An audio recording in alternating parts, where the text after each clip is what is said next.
დიდება ჩვენს უფალს იესო ქრისტეს. ამრიგად როგორც წინა პოდკასტებიდან ვნახეთ და განვიხილეთ, ძველი და ახალი აღთქმის წმინდა წერილი ნათლობის შთაფლით აღსრულებას გვასწავლია. ძველი აღთქმა წინასახეობრივად გამოსახავდა ახალ აღთქმისეული მადლისმიერი ნათლობის არსსა და ფორმას, რაც დაკავშირებული იყო ქრისტეს განკაცებასთან, ჯვარცმასთან, დაფლასთან და მკვდრეთით აღდგომასთან. მიუხედავად ამისა, ედიშერჭელიძე აყალბებს არა მარტო ძველ აღთქმისეულ მაგალითებს და მათ დასხმეთი ნათლობის წინასახეებად სახავს, არამედ აყალბებს საღმრთო ისტორიის წმინდა წერილისეულ გადმოცემას და წმინდა მამათა განმარტებებსაც. ეს ვნახეთ თუნდაც იორდანეში უფლის ნათლისღების გაყალბების მაგალითზე. ასევე მსჯელობაში თუ რა მიმართულებას აძლევს ედიშერჭელიძე წმინდა იოანე ოქროპირის გამონათქვამს წყალში თავის შთაყოფის შესახებ და კიდევ მრავალი რამ. მაგრამ სამწუხაროდ ჩვენი ოპონენტი ამდენ გაყალბებასაც არ ჯერდება. ის უკვე იმდენად არის გაკადნიერებული, რომ ემსგავსება დაღმართზე თავპირისტრევით დაქანებულ ადამიანს, რომელსაც თავის შეკავება უკვე აღარ ძალუց და თუ რაიმე წინაღობას არ შეასყდა, ვერ გაჩერდება. ამის დასტურად განვიხილოთ ედიშერჭელიძის მიერ მოყვანილი მაგალითი მოციქულ ფილიპეს მიერ საჭურისის მონათვლისა. ეს არის მოციქულთა საქმეები, თავი მერვე, მუხლები 28-39. რასაც როგორც თვითონ აღნიშნავს, ხშირად უხმობენ გადამშთაფლველები შთაფლვითი ნათლობის დამადასტურებელ ნიმუშად. სრულიად რომ ჩავწვდეთ ედიშერჭელიძის დახვეწილ საკრობას, პოლემიკის თუ მეცნიერული, ეგრეთ წოდებული მეცნიერული კვლევის მისეულ მეთოდებს, მისამ საკითხზე მსჯელობას მთლიანად მოვიყვანთ. თავისი ნაშრომის სული ცხოველის 220 და 222 გვერდებზე ედიშერჭელიძე წერს.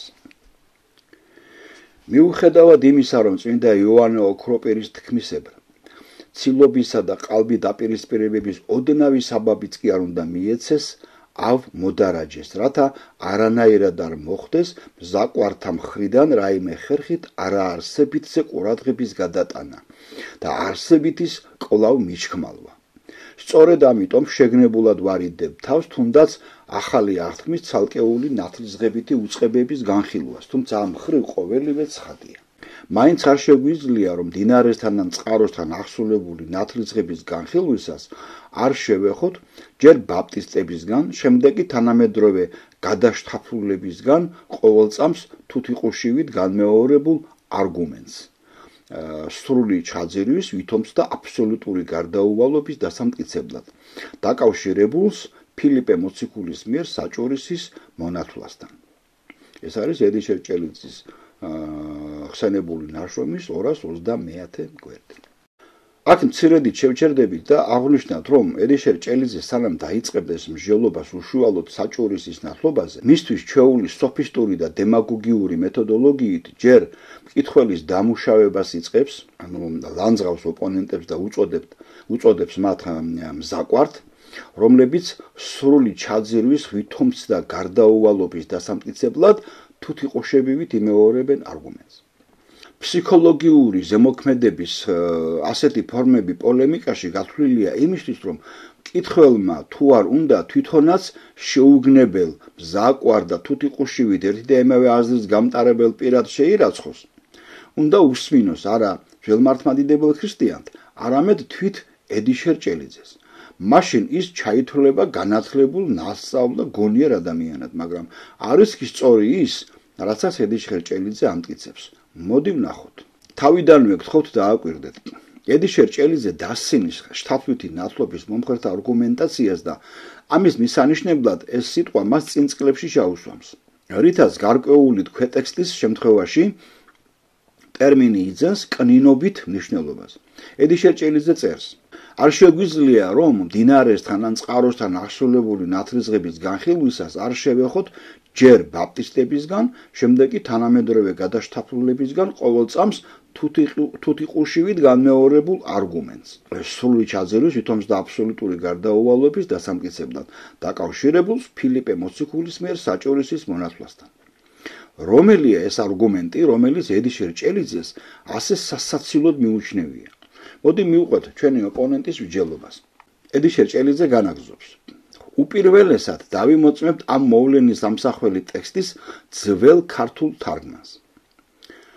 შთახდეს ორნივე წყალსა, ფილიპე და საჭურისი იგი და ნათელს სამას და ვითარცა აღმოხდეს წყლით, სული წმიდაი მოვიდა საჭურისსა მას ზედა და სულმან უფლისამან წარიტაცა ფილიპე და მერმე აღარ აიხილა იგი საჭურისმან მან და ვიდოდა გზასათვისსა სიხარულით. სანამ გავაგზავნებთ, უნდა აღენიშნოს ისიც, რომ ამ მცირე მაგალითში კარგად ჩანს ედიშერ ჭელიძის არაკორექტული დავის მთელი სისტემა. პირველი ოპონენტის დამცირება, მეორე კითხველის მომზადება იმისთვის, რათა ის შეამზადოს თავისი აზრის მისაღებად. ეს გულისხმობს ოპონენტის არგუმენტაციის დაცინვას, რაც არაკორექტული დავის მეთოდოლოგიის ერთ-ერთი სახეობა. ამას მოსდევს მესამე, უშუალოდ განსახილველი წყარო, მეოთხე წყაროების სხვადასხვა ენაზე დახვევება, ანუ კი არასწორად მიწოდებული შეხედულების გამამართლებელი ნიმუშების წყება. ეს უკვე ვნახეთ იორდანეში უფლის ნათლისღების მაგალითზე, სადაც ედიშერ ჭელიძე იორდანის უკუქცევას წყლის დაკლების მნიშვნელობით განმარტავს. ბოლოს კი ამას მოსდევს მეხუთე უშუალოდ სოფისტური ხრიკი, ანუ არასწორი მსჯელობა, რომელიც ზედაპირულად თუ მკითხველი კარგად არ დააკვირდება, მართებულად გეჩვენება. ამ შემთხვევაშიც ჯერ, ანუ პირველი, გვიწოდა რა მზაკვრები და თუთიყუშები, მეორე, დასცინა ჩვენს არგუმენტაციას, მესამე, შემდეგ დაიმოწმა ძველქართული წყარო, როგორც უფრო ავტორიტეტული და ბოლოს, ეფექტის მოსახდენად და შთაგონების გასაძლიერებლად ძველქართულ წყაროს დაუმატა სხვა ენოვანი ნიმუშებიც, კერძოდ ბერძნული, სლავური, რუსულ-სინოდალური, სომხური, ინგლისური, ფრანგული და გერმანული. რაში დასჭირდა ედიშერ ჭელიძეს ამდენი უცხოენოვანი ამონაწერის დამოწმება? ძველ ქართულს და სლავურს ამ ბერძნულს არ ვერწმუნებოდით? ცხადია ვერწმუნებოდით, უბრალოდ ესეც არაკორექტული დავის ერთ-ერთი მეთოდია წყაროთა დახვავება ფსიქოლოგიური ზემოქმედებისა და მეტი დამაჯერებლობის მოსახდენად. რითაც ოპონენტი ერთგვარად ამბობს, აი ნახეთ, ჩემი თუ არ გჯერათ ამდენი წყარო რაზედ მეტყველებს. მაგრამ ვაი რომ ამ ხელმოცარულ სრულ მეცნიერს ყველა ეს წყარო სულ მალე უკან შეუბრუნდება. უცხოენოვან წყაროებშიც ნათქვამია იგივე, რაც ძველ ქართულში, კერძოდ ის, რომ ფილიპეს და საჭურისიც ორივენი ჩავიდნენ წყალში. აი რუსულად არის ის საშლი оба в воду. Филипп и Евнух, и крестил его, когда же они вышли из воды, Дух Святый сошел на Евнуха. სწორედ ამის დასადასტურებლად ჭირდება მას მათი დამოწმება. რას გვიდასტურებს ციტირებული მუხლი, კითხულობს ედიშერ ჭელიძე და პასუხს თავადვე იძლევა. ზემორე უწყება თითქოს პირდაპირ გვიმოწმებს, რომ საჭურისი სრული ხილული ჩაძირვით მოინათლა, რადგან საუბარია წყალში შთახდომასა და წყლიდან აღმოხდომაზე, ანუ რა ზედმიწევნით იგივეა წყალში ჩასვლასა და წყლიდან ამოსვლაზე. მაგრამ ედიშერ ჭელიძის აზრით ზემორე მუხლის აზრი მხოლოდ ზედაპირული აღთქმის შეგნებული გამრუდებით შეიძლება იქნეს ამგვარად გაგებული. მოტანილი ტექსტის კვალობაზე ყოვლითურთ ნათელია, რომ საჭურის ზედმიწევნით იმდენადვე უკავშირდება წყალში ჩასვლა, ბრძანებს ჭელიძე, და წყლიდან ამოსვლა, რამდენადაც თავად ნათლისმცემელს ფილიპე მოციქულს. დავაკვირდეთ, აგზელებს ჭელიძე, როგორ მკვეთრად ხაზგასმული თანაბრობით მოიხსენიებს მათ საქმეთა ავტორი. შთახდეს ორნივე წყალსა, ფილიპე და საჭურისი იგი. ამ დამოწმებას კვლავ სხვადასხვა ენაზე მოტანილი დადასტურებები მოსდევს. ამრიგად ასკვნის აქედან ჭელიძე. თუ აღნიშნული შთახდომა სრულ ხილულ ჩაძირვას გულისხმობს, უეჭველად უნდა ვიფიქროთ, რომ ფილიპეც ჩაძირულა წყალში, მაგრამ ამგვარ უგუნურებამდე თვით ბაპტისტებიც არ დაცემულან, რადგან ნათლისღებისას არასოდეს მომხდარა, რომ თავად ნათლისმცემელი ჩაძირული იყოს წყალში, ანუ რაც ზედმიწევნით იგივეა, თავისი თავიც მოენათლოს მას. ამრიგად ნათელია აგზელებს ჭელიძე, რომ ფილიპეს ვერანაირად ვერ წარმოვიდგენთ წყალში ჩაძირულად. შესაბამისად, ზემორი აღწერითი თანაბრობიდან გამომდინარე, სავსები ცხადია, რომ არც საჭურის მიუღია არანაირად სრული ჩაძირულობა მდინარეში, რადგან ეს რომ ასე მომხდარიყო, ლუკა მახარებლის, საქმეთა ავტორის, მიერ რაღაცნაირად უთუოდ გაემიჯნებოდა, ერთი ვალდებულებაც ჰქონდა მას, რომ გაემიჯნა მდგომარეობა ფილიპეს ნათლისმცემლის მდგომარეობისგან.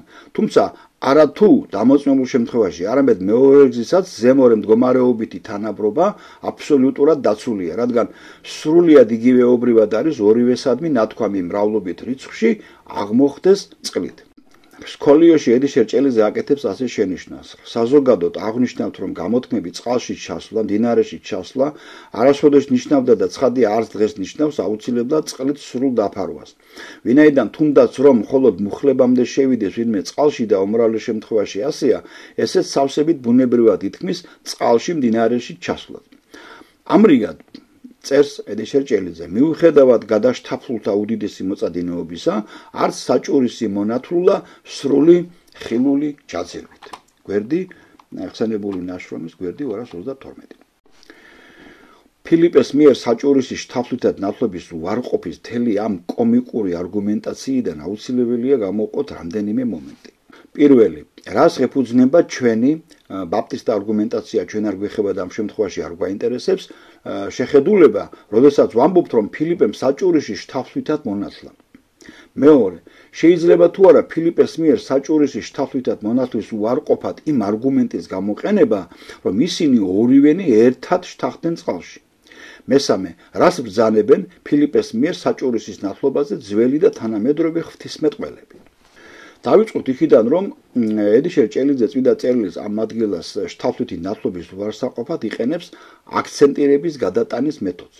კერძოდ ის ცდილობს კითხველის ცნობიერება ერთის მხრივ მიმართოს აზრისკენ შესვლა შთაფლვა, ანუ თუ კი წყალში შესვლა მოაზრებულია შთასაფლველად, აბა სხვა რისთვის უნდა შესულიყვნენ ფილიპე და საჭურისი მდინარეში, თუ კი ნათლობა წყლის დაბყურებითაც შეიძლებოდა, მაშინ მოცემულ შემთხვევაში ორივე ფილიპეს და საჭურისიც შთაფლულად უნდა წარმოვიდგინოთ, რადგან და სწორედ აქ არის ცრუ აქცენტირების მეორე მომენტი. საჭურის ზედმიწევნით იმდენადვე უკავშირდება წყალში ჩასვლა და წყლიდან ამოსვლა, რამდენადაც თავად ნათლისმცემელს ფილიპე მოციქულს. დავაკვირდეთ, როგორ მკვეთრად ხაზგასმული თანაბრობით მოიხსენიებსო მათ საქმეთა ავტორი, წერს ჭელიძე. აქედან ედიშერ ჭელიძის აზრით ნათელია, რომ ფილიპეს ვერანაირად ვერ წარმოვიდგენთ წყალში ჩაძირულად. შესაბამისად, ზემოре აღწერითი თანაბრობიდან გამომდინარე, სავსებით ცხადიაო, რომ არც საჭურის მიუღია არანაირად სრული ჩაძირულობა მდინარეში. ამრიგად, ედიშერ ჭელიძე ცალსახად ატარებს იმ აზრს, რომ თუკი მზაკლები და თუთიყუშები წყალში შესვლაზე იმიტომ უთითებენ, რომ მიანიშნონ წყალში შთაფლა და რაკეღა წყალში შესვლა ორივეს თანაბრად უკავშირდება მოციქულსაც და საჭურისას და რაკეღა ფილიპეს ვერანაირად ვერ წარმოვიდგენთ წყალში ჩაძირულად, რადგან რა საჭიროა მომნათვლელი თვითონაც ჩაიძუროს წყალში, ზემოре აღწერითი თანაბრობიდან გამომდინარე, სავსებით ცხადია, რომ არც საჭურის მიუღია არანაირად სრული ჩაძირულობა მდინარეში. დააკვირდით გამოთქმას. ზემოре აღწერითი თანაბრობიდან გამომდინარე, რომელ თანაბრობაზეა აქ ლაპარაკი? წყალში ორივეს ერთნაირად შესვლის თანაბრობაზე. მაგრამ რატომ არ მიჯნავს ედიშერ ჭელიძე ამ ორი ადამიანიდან თითოეულის განზრახვას? წყალში მათი შესვლის მიზანდასახულობას. წყალში ისინი ტანის დასაბანად კი არ შედიან, არამედ იმიტომ, რომ შეასრულონ ნათლისღების საიდუმლო. ამ ორი ადამიანიდან ერთი მოციქული ნათლისმცემელია, ხოლო მეორე საჭურისი მოსანათლავი. ცხადია, ერთი ადამიანი მეორემ რომ მონათლოს, ორივე წყალში უნდა შევიდეს და შემდეგ ერთმა შთაფლით მონათლოს მეორე. ნუ თუ ეს პრიმიტიული ჭეშმარიტება ასე ძნელი გასაგებია, ხოლო თუ ძნელი გასაგებია, მაშინ ფოტოფაქტები დაუმოწმოთ ედიშერ ჭელიძეს, როგორ ხდება ეს საეკლესიო პრაქტიკაში, რადგან როგორც ძველმართლმადიდებლური, ასევე ოფიციალური ახალმოწესეობრივი რეფორმატორული საეკლესიო პრაქტიკიდანაც კი შეგვიძლია მოვიტანოთ უამრავი მაგალითი, როდესაც მღვდელიან ეპისკოპოსი წყალში მდგომი შთაფლით ნათლავს ნათლისღებისთვის გამზადებულთ და ეს ჩვეულებრივი ამბავია. ამ ფაქტის დასადასტურებლად იხილეთ რამოდენიმე სურათი. ამრიგად, ზემორე აღწერილი თანაბრობა ფილიპესა და საჭურისის ორივეს ერთად წყალში შესვლა არავითარ შემთხვევაში არ არის საჭურისის დასხმითად ნათლობის მაჩვენებელი ან იმის მაჩვენებელი რომ შეუძლებელი იყოს საჭურისის წყალში შთაფლა. დიდი ტვინის ჭყლეტა არ უნდა ჭირდებოდეს იმის გაგებას საჭურისი რომ შთაფლით მოინათლოს ფილიპე თვითონაც უნდა შევიდეს წყალში. რადგან სხვაგვარად, ანუ წყალში შეუსვლელად შესაძლოა მოსანათლავის შთაფლა ყოველთვის ვერ მოხერხდეს. როგორც ჩანს, ადგილი იყო ისეთი, რომ საჭურისის მოსანათლად ფილიპესაც სჭირდებოდა მდინარის სიღრმეში შესვლა. გარდა ამისა, ვნახოთ რამდენიმე უცნაური მტკიცებაც, რაც ედიშერ ჭელიძეს უეჭველად თავისი ნაყალბების გასაძლიერებლად სჭირდება. პირველი, ედიშერ ჭელიძე წერს, ეს რომ ასე მომხდარიყო, ანუ ფილიპეს რომ საჭურისის შთაფლითად მოენათლა, ლუკა მახარებლის საქმეთ ავტორის მიერ რაღაცნაირად უთუოდ გაიმიჯნებოდა, ვალდებულებაც ჰქონდა მას, რომ გაემიჯნა წყალში საჭურისის, ანუ მოსანათლის მდგომარეობა ფილიპეს, ანუ ნათლიმსემლის მდგომარეობისგან. თუმცა არა თუ დამოწმებულ შემთხვევაში, არამედ მეორე გზისაც ზემორე მდგომარეობითი თანაბრობა აბსოლუტურად დაცულია. რადგან სრულიად იგივეობრივად არის ორივესადმი ნათქვამი მრავლობით რიცხვში აღმოხდეს წყლით. გაუგებარია, როგორ ან რატომ უნდა გაიმიჯნოს წყალში მდგომი ნათლიმსემლის მდგომარეობა მოსანათლავის მდგომარეობისგან.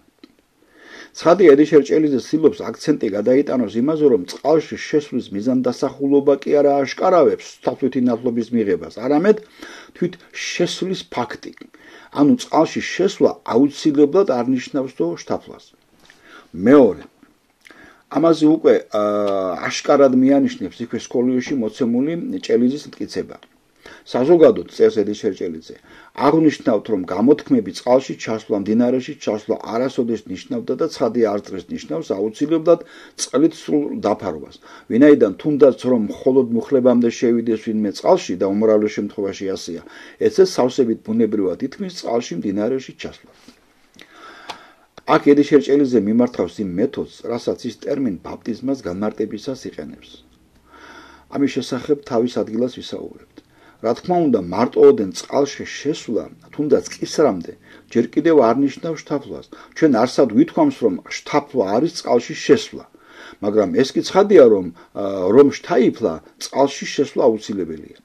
წყალში 1000 სხვადასხვა მიზეზი შეიძლება ადამიანის შევიდეს, ფეხის დასაბანად, სარეცხის გასარეცხად, თევზის დასაჭერად, საბანაოდ და სხვა, მაგრამ როდესაც ლაპარაკია ნათლობაზე, რომელიც ვიცით, რომ წყალში შთაფლით აღსრულდება, სხვა რა უნდა იფიქროთ თუ არა მისი აღსრულების წესი, ანუ შთაფლა.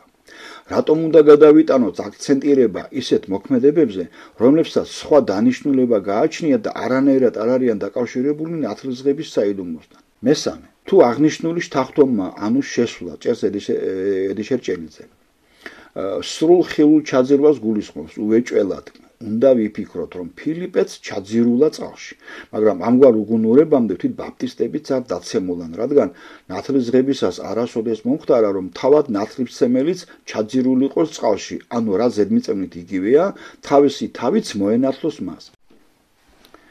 აქაც სრულობს ედიშერ ჭელიძე, რადგან შთახტომა კი არ გულისხმობს სრულ ჩაძირვას, არამედ ის განზრახვა, რომლის გამოც შთახდნენ წყალში, მდინარეში, ფილიპე და საჭურის.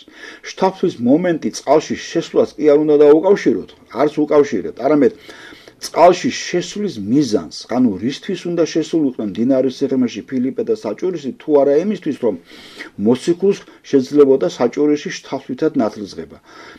დასხმით ნათლობას ხომ ის ნაპირზეც ბრწყინვალედ შეძლებდა.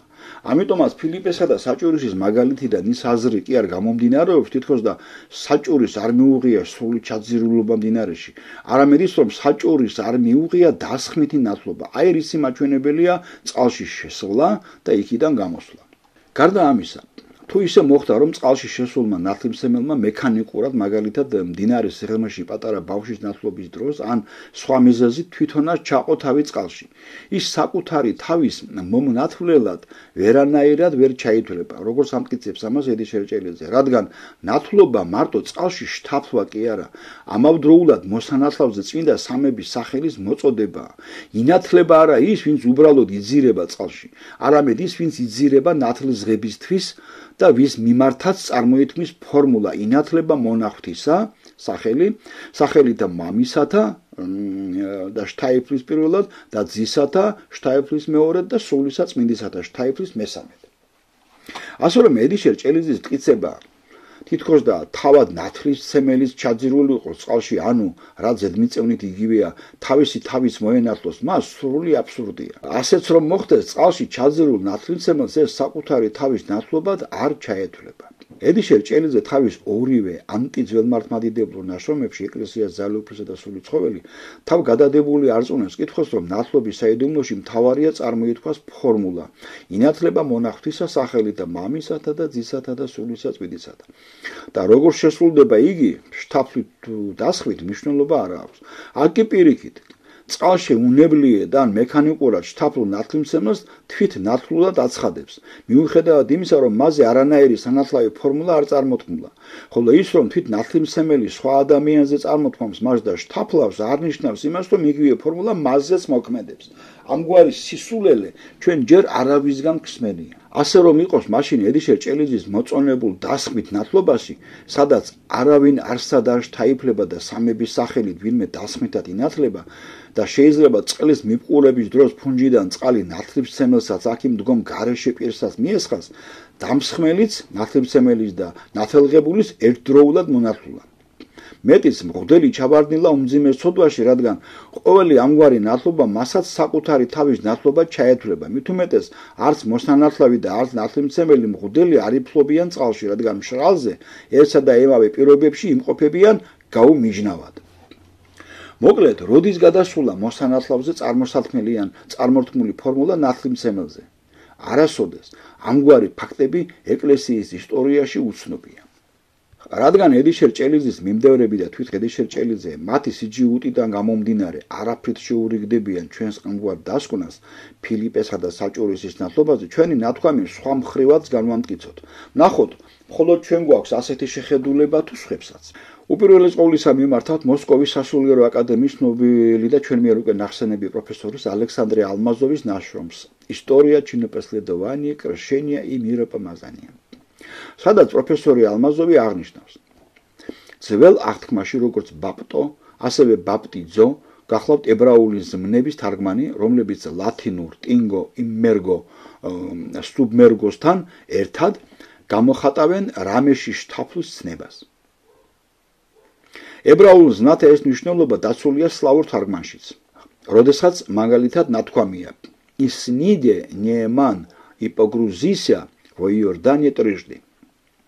ამავე აზრით გამოიყენება ბაპტიძო და ბაპტო ახალ აღთქმისეულ წიგნებში, სადაც მეცნიერთა გამოთვლით ბაპტიძო გამოყენებულია 30 ჯერ, ხოლო ბაპტო 3 ჯერ. ამ სიტყვებთან დაკავშირებულ ჩვენს ნათქვამს ეთანხმებიან დასავლელი მეცნიერებიც. გასაგებია, რომ ზუსტად იგივე მნიშვნელობა აქვს ამ სიტყვას უფლის ფსნებაში ნათლისღებასთან დაკავშირებით, წადით და მოიმოწაფენით ყოველი წარმართნიდან ნათელ ეცით. მათე 28:19. აქედან გამომდინარე სიტყვები ბაპტისმოს ან ბაპტისმა ბუკვალურად ნიშნავს შთაფლას. სწორედ ასე გაიგება ის ძველი ეკლესიის წყაროებში, როგორც მაგალითად მოციქულთა განწესებებში, განწესება მეორე და სხვაგან. მას თუ ვიტყვით, აგრძელებს პროფესორი ალმაზოვი, რომ ბაპტისმოს კრშენიე ნიშნავს შთაფლას, ხოლო უფალმა, როდესაც მოციქულებს აძლევდა მცნებას წარმართა ნათლობის შესახებ, ეს უკანასკნელი გამოხატა ერთმნიშვნელოვანი სიტყვით ბაპტიძო და მოციქულებიც, როდესაც ნათლისღებაზე ლაპარაკობენ, აღნიშნავენ მას სწორედ ამ სიტყვით, გამოდის, რომ მოციქულთა საუკუნეში ნათლისღება აღესრულებოდა მხოლოდ შთაფლით. მაგალითად, მოციქულთა საქმეების ავტორი მოციქულ ფილიპეს მიერ საჭურისის ნათლობის შესახებ ამბობს, შთახდეს ორნივე წყალსა, ფილიპე და საჭურისი იგიდა, ნათლსა მას და ვითარცა აღმოხდეს წყლის სული წმინდა მოვიდა საჭურისსა მას ზედა. აქ ნათქვამია, რომ ფილიპე და საჭურისი შთახდეს წყალსა, ერთი ნათლობის აღსასრულებლად, მეორე კი ნათლის მისაღებად. გამოთქმა შთახდეს წყალსა და აღმოხდეს წყლით აშკარად მიუთითებს, რომ აქ ლაპარაკი არა დასხმით ამ მყურებით ნათლობაზე, არამედ შთაფლვაზე, როგორც ეს ზემოთაც აღნიშნეთ. ეს არის პროფესორ ალმაზოვის თხზულებიდან ამონაწერი. ისტორია ჩინოპესლედოვანი კრშენია и миропомазание. ახალმოწამე ნიკოლა ვარჟანსკი თავის ანტისექტანტურ თხზულებაში მართალი აღსარებლობა Доброе исповедание православный противосектантский კატეხიზის ასე ეწოდება ამ ნაშრომს რუსულად.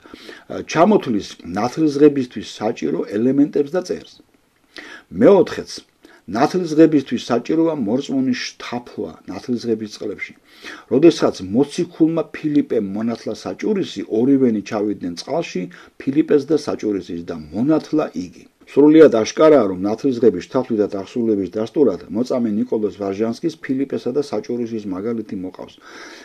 რითიც ადასტურებს, რომ მათი წყალში შესვლა განპირობებული იყო ნათლისღების შთაფლით აღსრულების მიზნით. პროტოპრესვიტერი მიხეილ პომაზანსკი თავის ცნობილ ნაშრომში ჟიზნ ცერკვი в духе святом ეკლესიის ცხოვრება სული წმინდაში აღნიშნავს ნათლისღების შედარება წყლის საბანელთან ან კუბოსთან მიანიშნებს, რომ ეს საიდუმლო უნდა შესრულდეს შთაფლის მეშვეობით. თვით ბერძნული სიტყვა ბაპტიზო ნიშნავს შთაფლავ. ფილიპეს მიერ საჭურისის ნათლობის შესახებ მოციქულთა საქმეებში ვკითხულობთ. ორივენი ჩავიდნენ წყალში, ფილიპეს და საჭურისიც და მონათლა იგი. მიხეილ პომაზანსკის ამ სიტყვებს ედმიწევნის ზუსტად იმეორებს უკრაინის მართლმადიდებელი ეკლესიის მოსკოვის საპატრიარქო ქალაქ კიევის უფლის ფერიცვალების სახელობის ტაძრის ოფიციალური საიტი, სადაც საეკლესიო საიდუმლოებებისადმი მიზვნი პუბლიკაციაში აღნიშნულია. ნათლისღება უნდა აღსრულდეს წყალში შთაფლით, რადგან თვითონ ბერძნული სიტყვა ბაპტიზო ნიშნავს შთაფლა. ფილიპეს მიერ საჭურისის ნათლობის შესახებ მოციქულთა საქმეებში ვკითხულობთ. ორივენი ჩავიდნენ წყალში, ფილიპეს და საჭურისის და მონათლა იგი. ცხადია, რომ აქაც იმის დასამტკიცებლად, რომ ნათლისღება უნდა აღსრულდეს წყალში შთაფლით, დამოწმებულია მოციქულ ფილიპეს მიერ საჭურისის ნათლობა, როგორც ამ ჭეშმარიტების უტყუარი დასტური. ამ მოსაზრებას გადასტურებს ცნობილი მღვდელი, აც გარდაცვლილი დანიელ სისოევიც. აი რას წერს ის თავის თხზულებაში о погружательном и обливательном крещении, შთაფლითი და დასმეთი ნათლობების შესახებ. დანიელ სისოევი წერს: დროა ვაჩვენოთ საიდუმლოს ჭეშმარიტი ფორმის აღსრულების დასაბუთება. თვით სამგზის შთაფლას პირდაპირ ითხოვს ხმეთის სიტყვა. უფალმა ჩვენმა იესო ქრისტემ ნათლობა მიიღო იორდანესის სრული შთაფლით. შემთხვევით კი არ ამბობს სახარება, წყლიდან ამოსვლისთანავე იხილა ცანი გახსნილი და სული ხფისა მტრედივით გარდა მომავალი მასზე. თვით სიტყვა ნათლისღება, რუსულად კრეშენიე, რომელიც სახარებაშიც გამოიყენება, ბერძნულად იქნება ბაპტიზმო, ბუკვალურად ნიშნავს შთაფლას. ამიტომაც თქმა იმისა, რომ შთაფლა აღსრულდა ბყურებით, ჟღერს აბსურდულად. ვიცით, რომ მოციქულები, აგზელებს დანიელ სისოევი, მიიღეს რა მცნება მოენათლათ ყოველი წარმართნი, საიდუმლოს აღასრულებდნენ სწორედ შთაფლით. ამაზე მეტყველებს წმინდა მოციქულ ფილიპეს მაგალითიც, რომელიც საჭურისთან ერთად შევიდა წყალში. სრულიად არასწორნი არიან დასმეთი ნათლობის მომხრეები, როდესაც ამბობენ, რომ თითქოს და სულთმოწამეობის დღეს მოციქულებს არ შეეძლოთ 3000 ადამიანის წყალში შთაფლა და ამიტომაც წყალს დაასხამდნენ ახალმოქცეულს. საქმე ის არის, რომ ყოველი იუდეველის სახლში არსებობდა მიკვა, აუზი. ყოველდღიური რიტუალური გამბანისთვის. სიონის მთაზე ნაპოვნია ათობით მიკვას ნარჩენი, როგორც ჩანს, ეს თავდაპირველი ნათლობები სწორედ ამ მიკვებში აღესრულებოდა. წმინდა მოციქულ ფილიპეს მიერ საჭურისის ნათლობა ედიშერ ჭელიძეს მართლმადიდებლური ეკლესიის სწავლების საწინააღმდეგოდ ესმის და სწორედ ამგვარ გაუკუღმართებულ გაგებას უწევს პროპაგანდას, რაც დასტურდება მე-9 საუკუნის ბიზანტიური ხატით, რომლის სახელწოდებაა ფილიპესა და საჭურისის შეხვედრა, საჭურისის ნათლობა და რომელიც გამოსახულია პანტოკრატორის მონასტრის illuminirებულ ფსალმუნზე. ეს არის საბერძნეთი ათონი პანტოკრატორის მონასტერი. ამრიგად ვფიქრობ, ეჭვს არ უნდა იწვევდეს ის, რომ როგორც წმინდა მართლმადიდებლური ეკლესიის გადმოცემა, რაც ასახულია თუნდაც მე-9 საუკუნის ბიზანტიურ ხატზე, რომლითაც გაფორმებულია პანტოკრატორის მონასტრის ფსალმუნი და ასევე დადასტურებულია თვით ახალმოწესეთა ეკლესიის ცნობილ წარმომადგენელთაგან, ედიშერ ჭელიძე უტიფრად ლოგიკისა და ნორმალური განშის ყოველგვარი წესების დარღვევით, მიკერძოებით და მყურებითი ნათლობის დაცვისადმი ავადმყოფური ჟინიანობით არა მარტო აყალბებს წმინდა წერილს, მარტო ეს მკრხელობა ეყოფა მას სული წარსაწმენდად, არამედ შეურაცხყოფას აყენებს როგორც ძველი ეკლესიის მამებს და თვით ეკლესიის გადმოცემას, ასევე საკუთარი ეკლესიის წარმომადგენელთაც კი. სტაროვერებზე ხომ არაფერს ვამბობთ და აცხადებს მათ მზაკვრებად და თუთიყუშებად. თუმცა ვინ ყოფილა მზაკვარი და თუთიყუში, ეს გაცხადდა თუნდაც ზემოთ მოტანილი მაგალითებიდან. ამიტომ შეუდგებით სხვა მაგალითების განხილვას, რათა უფრო უკეთ დავწმუნდეთ ედიშერ ჭელიძის თვალთმაქცობაში. დღეს ამით დავასრულოთ, გმადლობთ რომ გვისმენდით, გფარავდეთ ღმერთი.